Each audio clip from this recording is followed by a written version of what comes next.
పరాభవనామ సంవత్సరం వైఫల్యం నుంచి వైభవం వైపు ప్రయాణం. ఉగాది పండుగ మరియు పరాభవనామ సంవత్సరం యొక్క విశిష్టతను వివరిస్తూ ఆధ్యాత్మిక మరియు వ్యక్తిత్వ వికాస సందేశం. తెలుగువారి పండుగలలో ఉగాదికి ఒక ప్రత్యేక స్థానం ఉంది. ఇది కేవలం క్యాలెండర్ మారే రోజు మాత్రమే కాదు, మన ఆలోచనలను, ఆశయాలను కొత్తగా నిర్దేశించుకునే సమయం.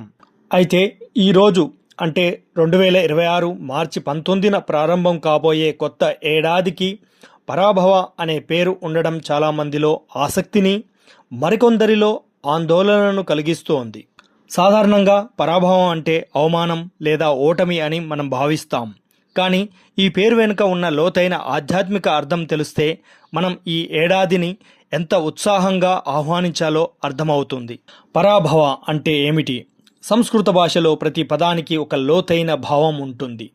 పరాభవ అనే పదాన్ని విడదీసి చూస్తే పరా అంటే అత్యున్నతమైన, గొప్పదైన లేదా అతీతమైన అనే అర్థం.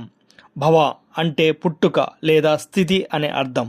అంటే మనలోని అజ్ఞానాన్ని, అహంకారాన్ని, బలహీనతలను ఓడించి అంటే పరాభవం చెందించి ఒక ఉన్నతమైన స్థితిలో కొత్తగా జన్మించడమే ఈ ఏడాది యొక్క అసలు సందేశం. మనం ఎదుగుదల క్రమంలో పాత అలవాట్లను, పనికిరాని ఆలోచనలను వదిలివేయడం అత్యవసరం. ఆ వదిలివేతనే ఇక్కడ పరాభవంగా అభివర్ణించారు. 6 రుచులు జీవిత పాఠాలు. ఉగాది పచ్చడిలో 6 రుచులు ఎలాగైతే ఉంటాయో జీవితంలో కూడా కష్టసుఖాలు అంతే సహజం. ఈ పరాభవ సంవత్సరంలో మనం నేర్చుకోవాల్సిన ముఖ్యమైన విషయం సెల్ఫ్ ట్రాన్స్ఫర్మేషన్, స్వయం పరివర్తన. బద్ధకంపై విజయం. మన లక్ష్యాలకు అడ్డుపడే బద్ధకాన్ని ఈ ఏడాది మనం ఓడించాలి.